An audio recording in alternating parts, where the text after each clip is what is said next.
할렐루야. 할렐루야. 한 주간 평안하셨습니까? 우리 전도자를 이렇게 인사하겠습니다. 하나님이 집사님을 사랑하십니다. 다시 인사하겠습니다. 오늘 오셨으니 은혜 많이 받고 가시기 바랍니다.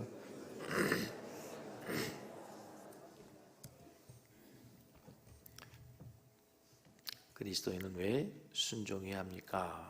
라는 제목으로 말씀 전하겠습니다. 기억나시나요? 베드로 사도는 베드로 사도의 편지를 받는 성도들에게 색다른 호칭을 사용했네요. 우리 성경에는 사랑하는 자들아 되어 있지만 원어 성경에는 사랑을 받는 자들아 이렇게 됐습니다. 여러분, 사랑을 받는 것은 행복하죠. 사랑받으면 행복하죠. 사랑받는 것은 대단히 기쁜 일이고 즐거운 일입니다. 그리고 행복하게 만듭니다. 근데 사랑을 받으면요, 반드시 사랑에 대한 반응이 나오게 돼 있어요. 사랑에 대해서 보답하고 싶어요. 사랑하는 사람에게 뭔가를 해주고 싶어요. 우리가 하나님의 사랑을 받으면, 사랑을 느끼면 너희는 어떻게 살아야 된다고요? 이제 정욕을 제어하고 육체의 본능대로 살지 말고 성결하게 거룩하게 살아야 된다. 기억나시죠? 두 번째는 뭐였어요?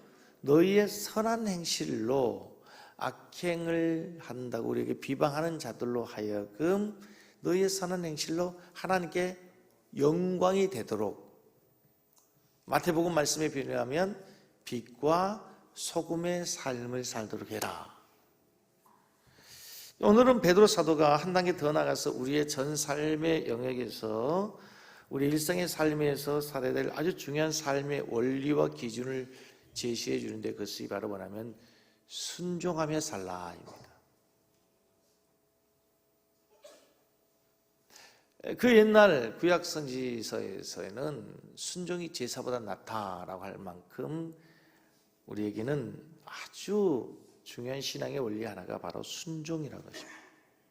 하나님이 원하시는 성도의 가장 기본적인 삶의 태도가 뭔지 아세요? 교회에서, 가정에서, 우리 일상의 삶에서 놀랍게도 순종하라, 순종하라, 순종하라입니다. 오늘 본문을 우리가 한 번 읽었지만 사실은 세 번에 나눠서 할 수 있는 설교입니다. 첫째, 왕과 총독들과의 관계에서, 그리고 직장에서 상사들과의 관계에서, 가정에서 아내와 남편의 관계에서, 셋으로 나눠서 설교할 수 있지만 자세히 보니까요, 이 세 가지는 한 가지를 공통적으로 요구하고 있어요. 자, 13절을 보십시오. 13절에서 인간의 모든 죄들을 주를 위하여 뭐하되? 순종하되, 혹은 위에 있는 누구나, 왕이나, 혹은 그가 악행하는 자를 징벌하고 선행한 자를 보상하게 보낸 누구에게라? 총독에게, 왕이나 총독들에게 뭐해라? 아까 13절에서 순종해라로 나와 있습니다. 지금은 우리 종들이 없지만 직장 생활에서, 우리 사회 생활에서 18절에 사완들아는 종들아예요. 종들아, 범사에 두려워하며 주인들에게 뭐해라? 주인에게 뭐해라고요? 순종하라는 거예요. 순종해라. 자, 베드로전서 3장 1절 말씀 같이 읽습니다. 시작. 아내들아, 이와 같이 자기 남편에게 순종하라. 계속해서 우리의 삶의 전 영역에서, 국가와의 관계에서, 직장에서, 가정에서 하나님 우리에게 요구하시는 것은 놀라운 순종이라는 거예요. 기독교인의 기본적인 삶의 태도의 출발은 뭐냐면 순종입니다. 자, 보십시오. 이 순종이라는 측면에서 성경을 전체를 한번 읽어보시면요, 하나님이 아담에게 선악과를 주셨습니다. 이 세상의 모든 만물을 다 다스리겠습니다. 다시 말하면 세상의 모든 걸 다 줬어요. 그리고 딱 한 가지 요구합니다. 선악을 알게 하는 선악과를 먹지 말라. 다시 말하면 뭐해라? 한 가지만 순종해라. 순종해라.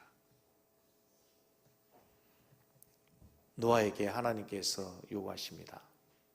홍수를 대비해서 뭐해라? 방주를 만들어라. 방주를 만들어라. 다른 말로 순종해라.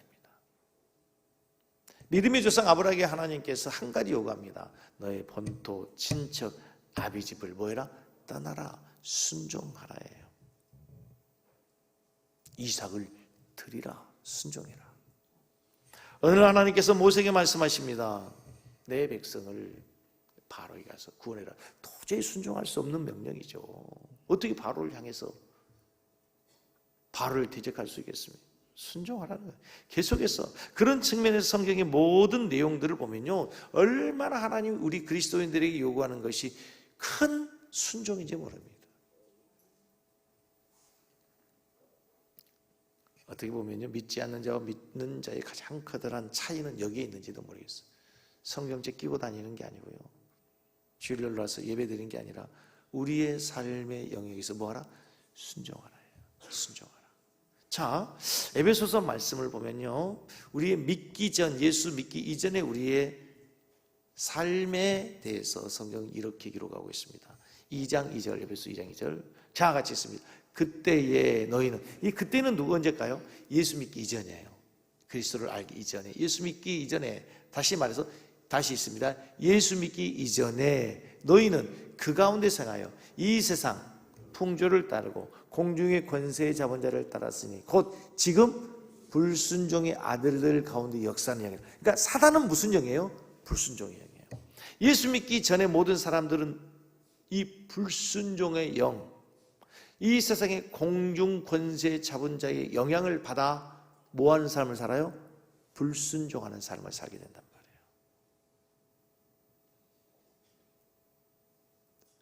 여러분, 아이들이 제일 처음에 맨 처음 태어나면 아무것도 없는 상태에서 아이들이 자랄 때 순종하기가 쉬워요? 불순종하기가 쉬워요? 다시 말하면 순종하는 일을 잘해요? 불순종한 일을 잘해요? 그러니까 믿기 전에 우리도 모르게 우리는 불순종의 아들들, 불순종의 영에 의해서 불순종한 삶을 살아가고 있었단 말이에요. 그러나 이제 예수를 믿었어요. 하나님의 성령이 우리 오고 계셨어요. 예수님 우리 안에 오셨단 말이에요. 이제 우리가 변화돼요. 뭐예요? 불순종의 삶에서 순종의 삶으로 바뀌어지는 거예요. 그러니까 우리 그리스도인들의 가장 커다란 특징이 뭐야? 불순종의 아들들 가운데서 이제 순종의 아들이 되는 줄로 믿습니다. 오늘 본문을 보면서 우리는 의구심과 더불어 반항하고 싶은 생각이 들어요. 왜냐하면요, 오늘 이 순종을 다 누구에게 요구하냐면 사회적 약자들에게 요구하고 있다는 거예요.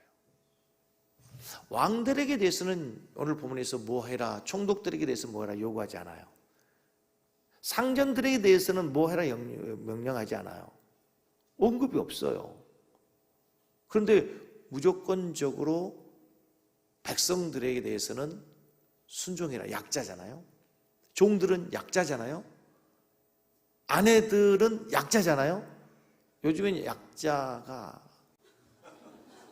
약자인가요? 요즘에 여자들이 약자입니까? 집에서 여러분의 가정을 얘기해 보십시오. 아내가 약자입니까? 강자입니까? 강자입니까?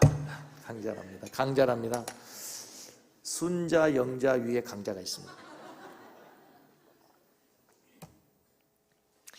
지금은 여성 상위 시대예요. 진짜 그렇습니다. 그런데 과거로 가면 2000년 전으로 가면요, 부인할 수 없는 여성은 약자였습니다. 그런데 본문에 보면은요, 물론 이제 유독 남편과 아내의 관계에서도 남편에 대해서 요구하는 게 있어요. 그런데 자세히 보면 여성들에게는 6절을 요구하고요, 남성에게 딱 한 절을 요구해요.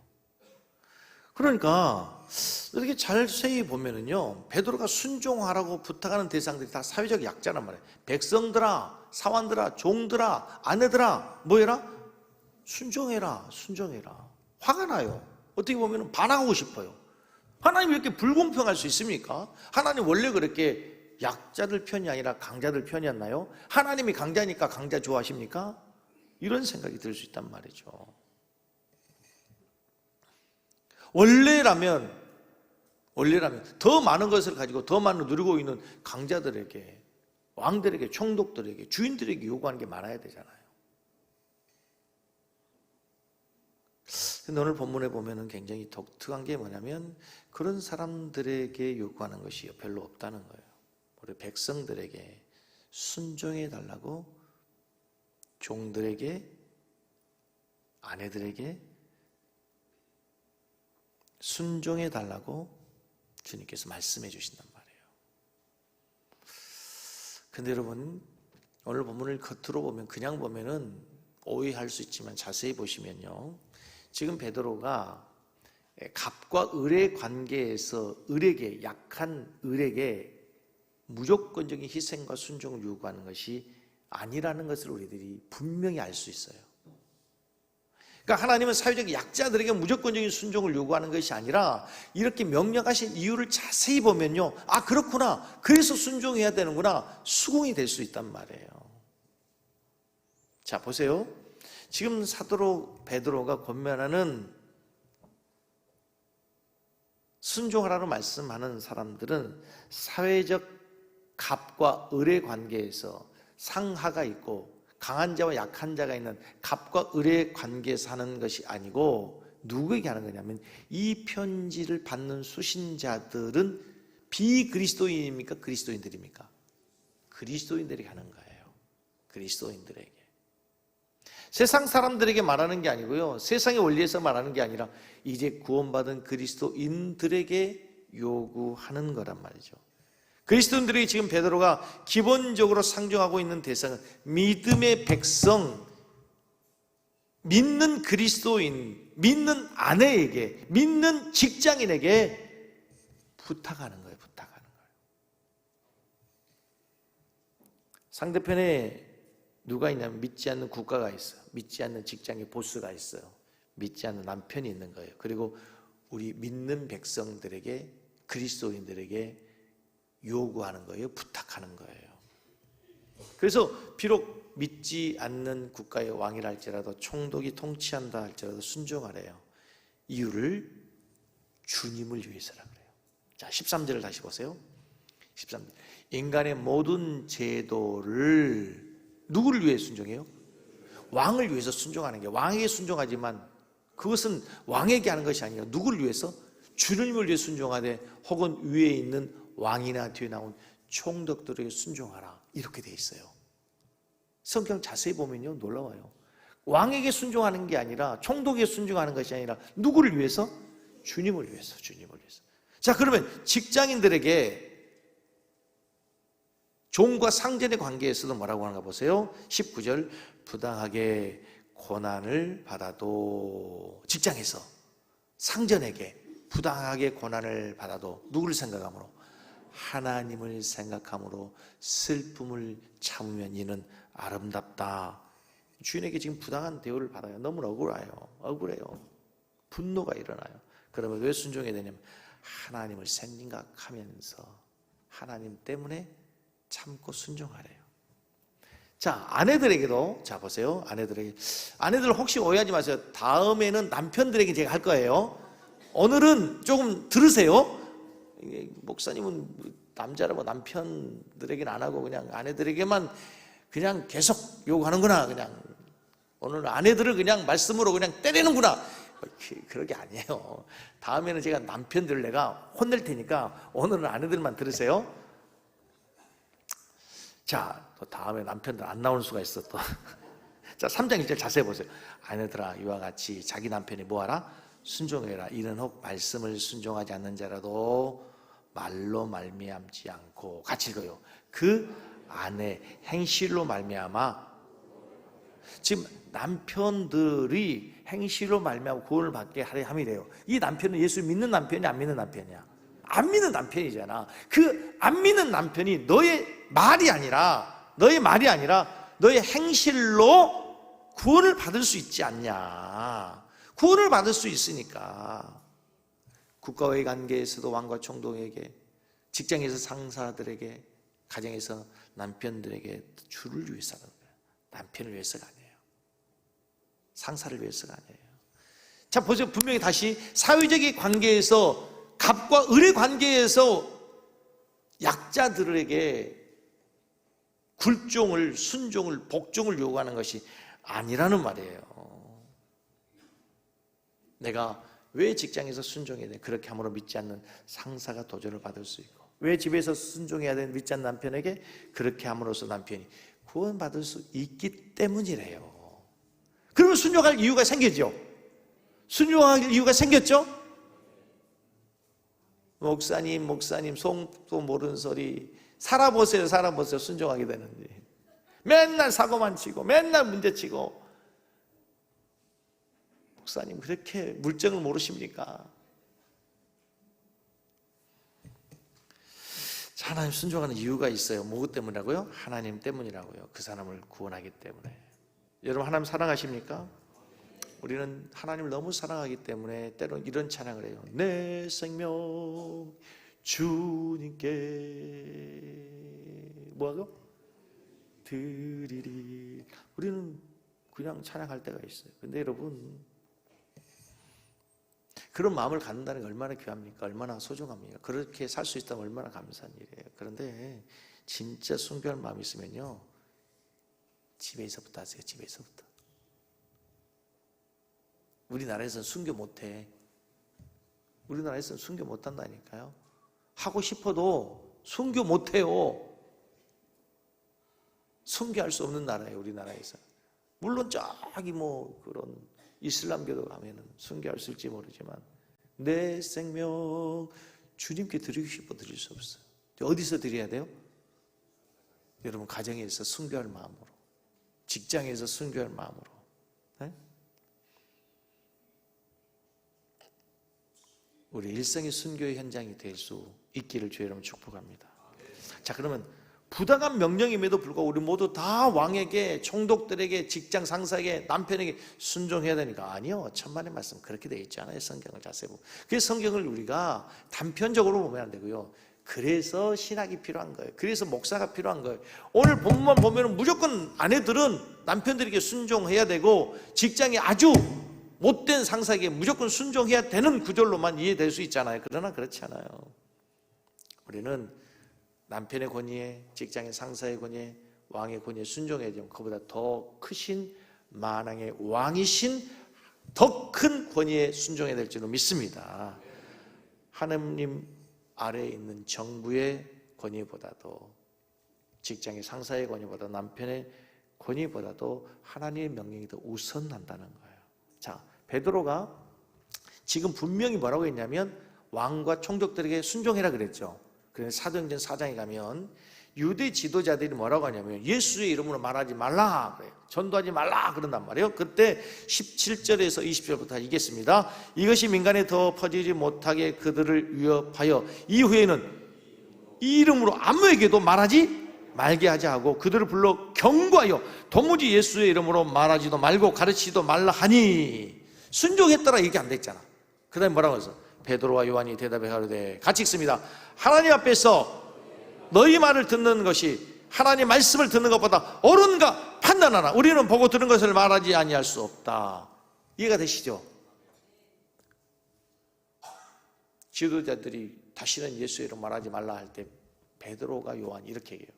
하나님 앞에서 하나님 말씀 듣는 것과 당신들 말, 사람들 말 듣는 것 중에 어떤 것이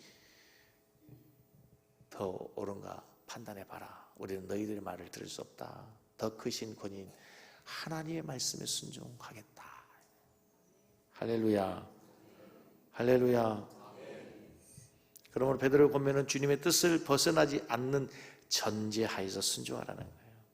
그럼 오늘 본문을 근거로 해서 나치에 부역한 독일 교회나 우리 한국 교회가 역사상 크게 실수했던 신사참배 굴종한 한국 교회, 이거는 문제가 있는 거예요. 실수했던 거예요. 하나님 앞에서.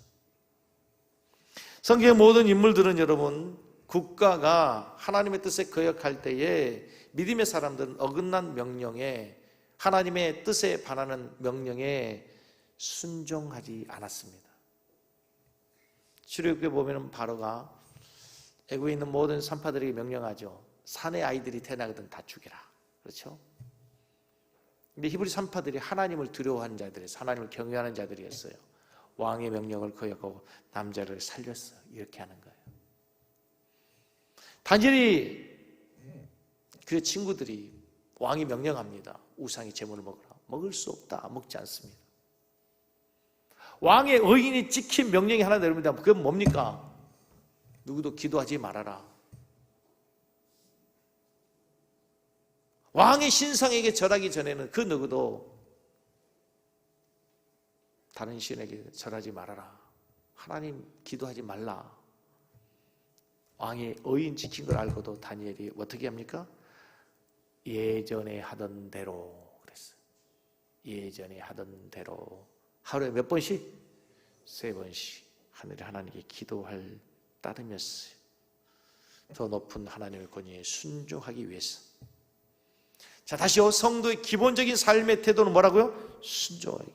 그런데 더 높은, 더 권세 있는 하나님의 뜻에 순종하기 위해 또는 불순종해야 될 때가 있대. 정부가 예배를 못 드리게 하면 우리가 순종할 수 없죠. 근데 이거를 이제 코로나 때 같은 데 특별한 상황이니까 우리들이 고의적인 것이 아니니까 인간의 생명과 건강에 관련된 일이겠지. 직장의 상사가 예배를 못 드리게 하면 하나님을 못 섬기게 하면 그건 우리가 순종할 수 없는 거죠. 불편해져. 남편이 예배 드리지 못하게 하면 하나님 못 섬기게 하면 다른 것은 다 순종하지 않으면 그건 순종해. 다른 거는 다 순종하지 않고 그러면서 오늘 교회 가지 마 그래. 그래 알았어. 그렇게 되면 안 되고 다른 건 다 순종해도 그것만큼은 뭐예요? 목숨 걸고 안 돼. 아멘? 그렇게 돼야 되는데 반대가 된단 말이에요. 들어보십시오. 어쩌면 우리는 바로 그 결정적 순간에 거부를 위해서 평소에 순종하는 사람이 돼야 돼요.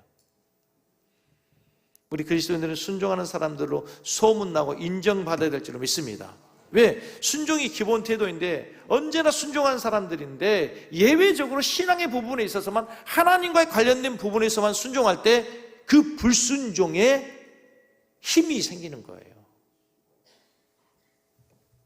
항상 뭐 직장에서 상사들이 얘기할 때마다 터달고 이유 달고 삔질 불순종하고 어기던 놈이 또 주일날 뭐 한다고 뭐 하나님 때문에 뭐 한다고 그러면 원래 그러던 놈이 그러니까 인정을 안 해주죠. 안 해주는 거예요. 안 해주는 거예요.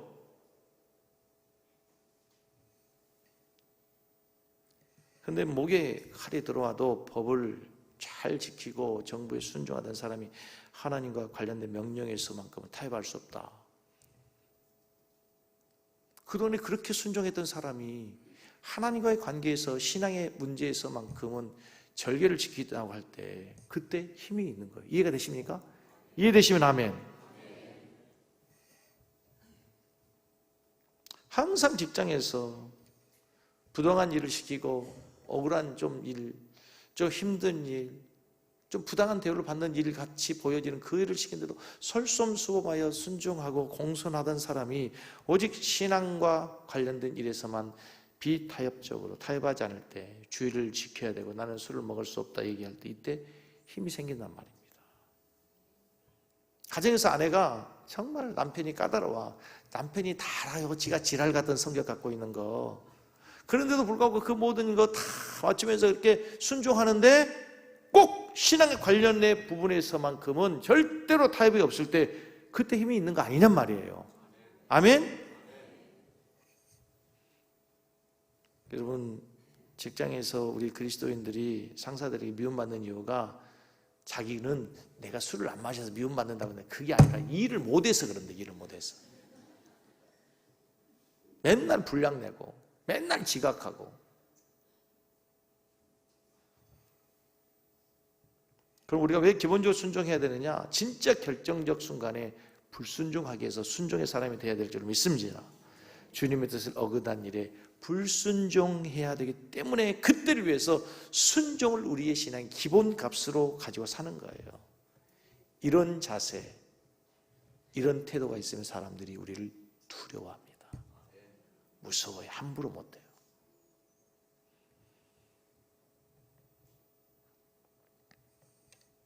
특별히 믿는 아내들에게 부탁합니다. 이 길이 어쩌면 남편을 구원한 유일한 길이 될 수 있다네요. 신앙의 문제에 있어서만큼은 타협하지 않고 오직 다른 모든 면에서는 매우 순종적이고 겸손하고 상냥하고 부드럽고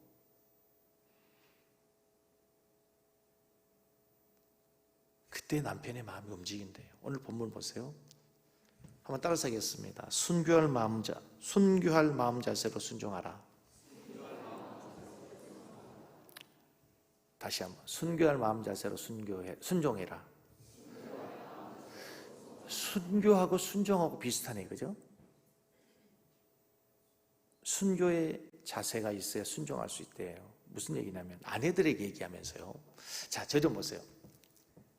오늘 우리 여성 성도님들 저 미워하지 마세요. 다음 주에는 제가 남편들 내가 또 할 테니까.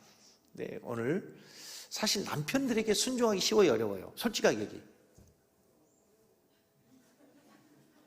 아니, 말로 하기 어려우니까 순종하기 쉽다 1번, 어렵다, 순종하기 쉽다 1번, 어렵다 2번, 1번, 2번. 2번이 맞네. 2번이 많아요.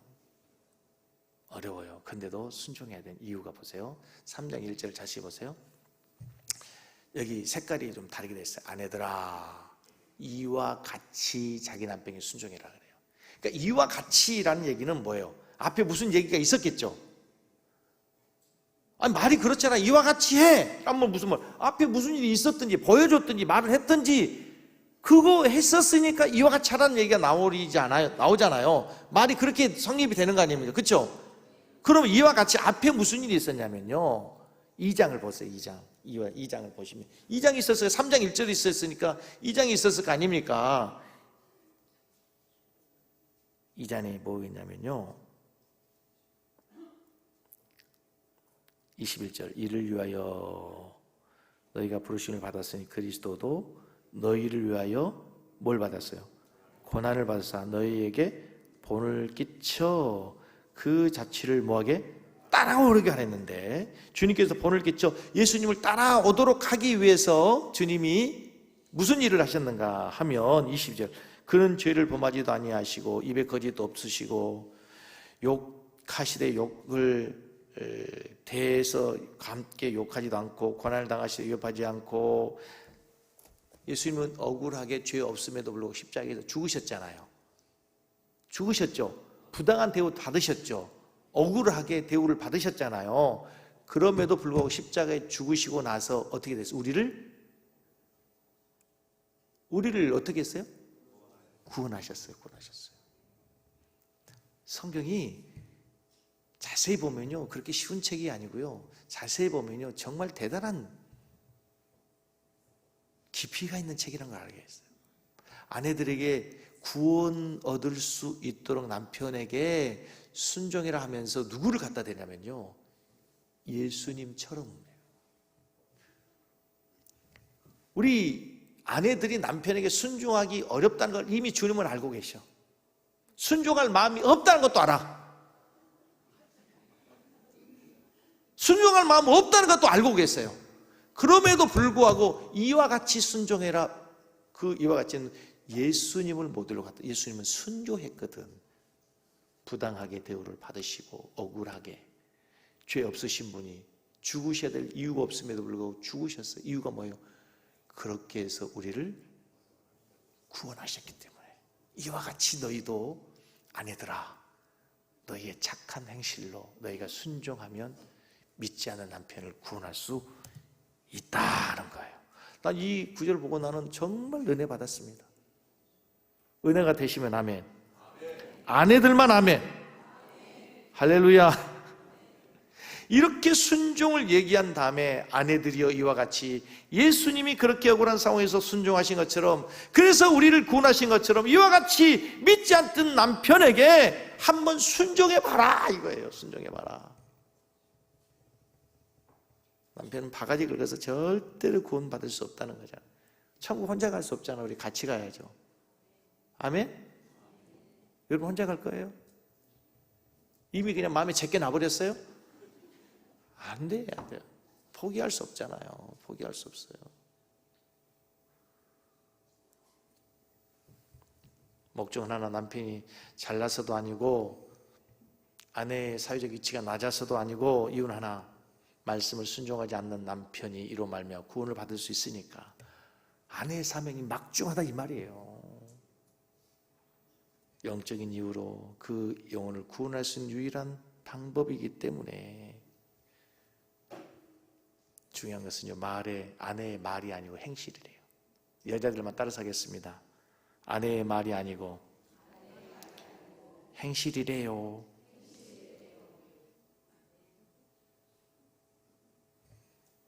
말로 말미암지 않고 안에 행실로 말미암아 구원받게 하려 함이니. 그러니까 남편들이요, 무슨 얘기는 쉽게, 남편들은 귀로는 못 알아들어, 눈으로 보고 알아들어요. 그 말이잖아. 아무리 말로 해도 못 알아들어. 이 남편들이, 바보들이. IQ가 낮거든. 못 알아들어요. 뭘로 알아들어요? 눈으로 알아듣는데, 보고.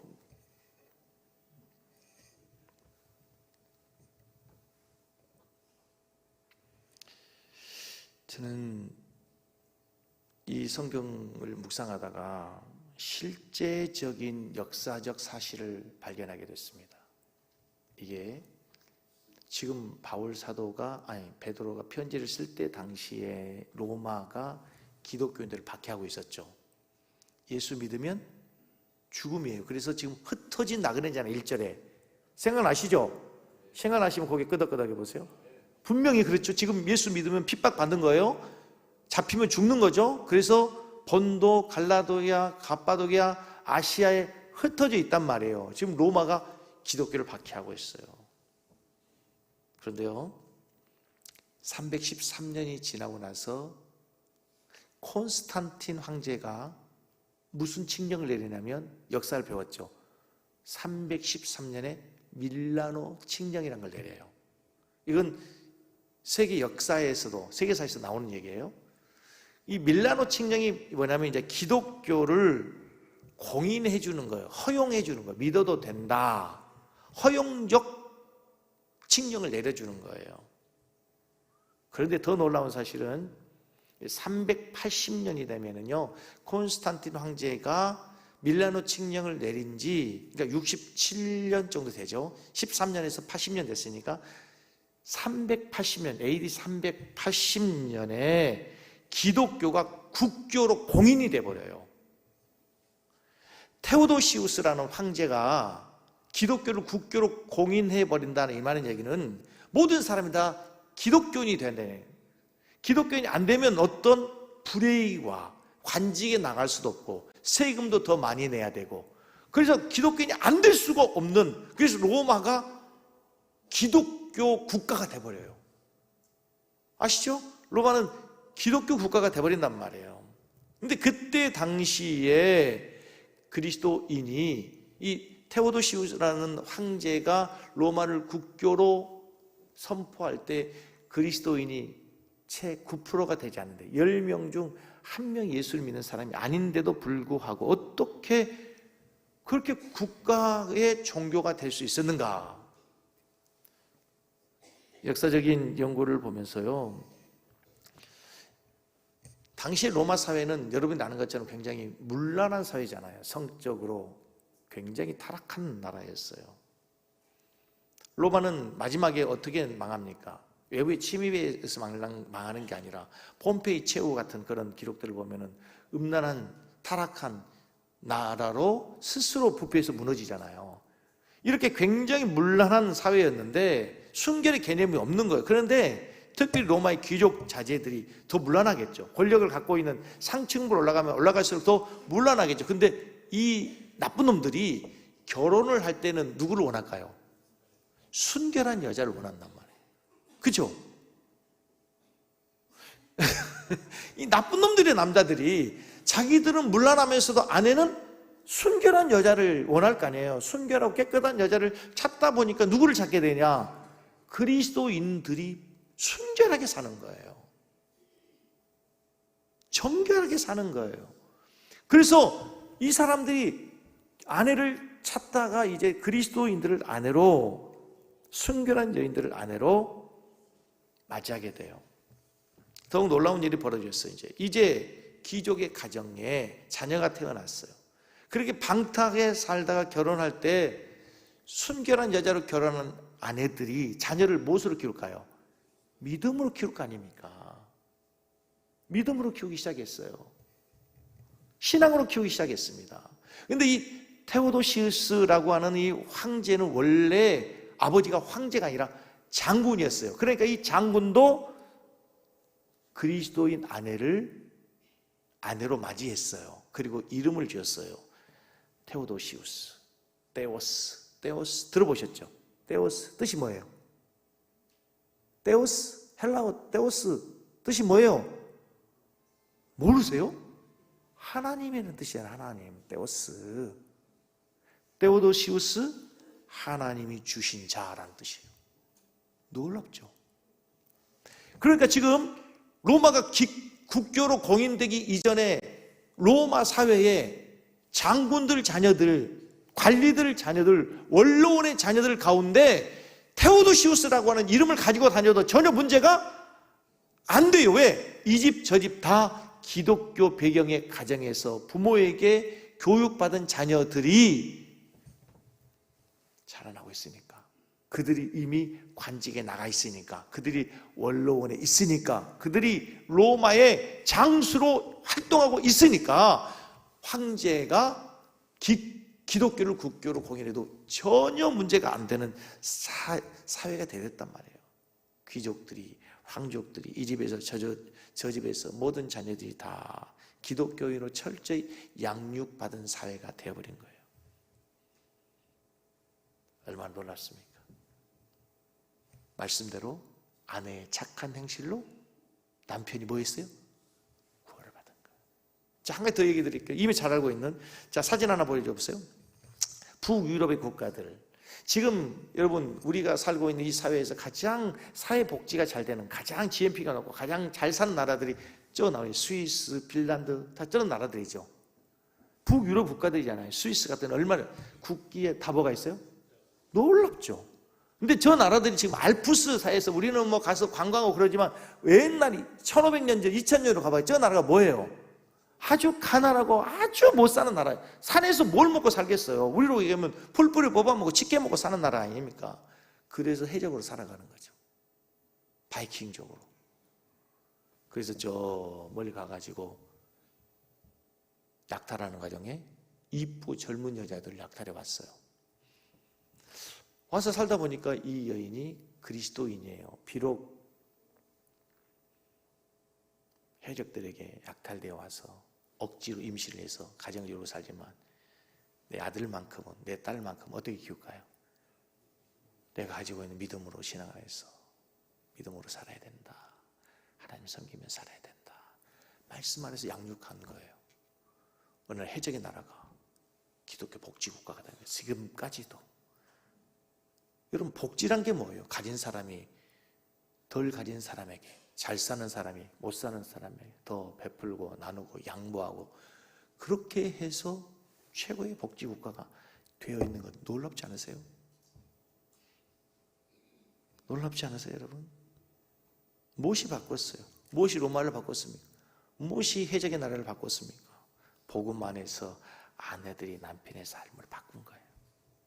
오늘 말씀 그대로 믿는 여자들의 행실이 로마를 바꾸고 해적의 나라를 바꾸게 된 줄로 믿습니다. 놀라운 이야기 아닙니까, 여러분? 놀라운 이야기 아니에요? 이게 과거 이야기로 끝나는 것이 아니라 오늘 이 시대에 우리에게도, 우리 가정에도, 우리 지역에도, 우리 교회에도 이 일이 일어날 줘야 될 줄로 믿습니다. 그러기서 바울이 이렇게 베드로가 이렇게 얘기합니다. 3절을 보십시오. 3절 4절. 여성들만 읽겠습니다. 시작. 너희의 단장은 머리를 꾸미고 금을 차고 아름다운 옷을 입은 외모로 하지 말고 오직 마음에 숨은 사람을 온유하고 안정한 심령에 썩지 아니할 것을 하라. 이는 하나님 앞에 값진 것이다. 머리핀 다 뽑으세요. 화장도 다 지우시고. 그런 의미가 아니지. 외모도 중요하고 좀 가꾸세요. 이쁘게. 네. 화장도 하고 변장도 하고 환장도 하시고 막 하세요. 막 변장 다 하셔. 예쁘게 하는 건 뭐 괜찮아요. 그런데 그것만 끝나면 안 돼. 우리 마음을, 우리의 속사람을 온유와 심령에 썩지 않는 따뜻한 마음으로, 그리스도의 마음으로. 할렐루야. 성경에 이런 말씀도 있어요, 여러분. 맨날 복 받아라 이런 얘기만 있는 줄 알죠? 아니에요. 얼마나 멋진 말씀입니까, 여러분? 얼마나 멋진 말씀이에요, 여러분. 우리 그리스도인이 이렇게 살아야 되는 거 아닙니까? 난 설교 준비하면서 은혜 받았어요. 우리 섬기는 교성도 이렇게, 여정들이 이렇게 살게 될 줄로 믿습니다. 분명히 아멘 하셨어요. 속사람을 단장하라. 그것이 남편을 구하는 길이다. 여러분 기억하세요. 여자들이 아무리 이쁘게 한다고 남편이 감동받지 않아요. 우리 와이프 너무 이뻐서 오늘 화장이 너무 잘 받아서 나 교회 갈게. 이런 일 없어요. 야, 당신 어제보다 너무너무 아름다워, 나 교회 가야 되겠다. 그런 일 없다니까요. 여러분의 아내가 아무리 이뻐도 기독교의 적대적인 감정을 갖고 남편이 하나님께 나오지 못한다니까요. 저 여자가 저렇게 이상하게 사는 것, 특별하게 사는 것 보면 진짜 하나님 살아있는 것 같아. 옛날에는 예수 믿기 전에는 바가지 걸고 막 지랄지랄을 하더니 요즘에 뭔가 달라졌어. 분명히 저 안에 예수님 있는가 봐. 근데 요즘 교회를 어디 간다고? 어디 교회를 간다고? 아이, 직장에서 이렇게 얘기하다 보니까 그 자기 김과장 와이프가 바뀌었다는 거예요. 그 옛날에 막 바가지 입고 지랄지랄 했는데 요즘 완전히 새 사람으로 바뀌었더니 어디 다니냐고 물어봤더니 미용실 뭐 그게 아니고 어디에 다닌다고? 섬기는 교회를 다닌다. 할렐루야, 할렐루야. 그렇게 될 줄로 믿습니다. 그렇게 돼야 될 줄로 믿습니다. 아멘, 할렐루야. 우리 찬양하겠습니다.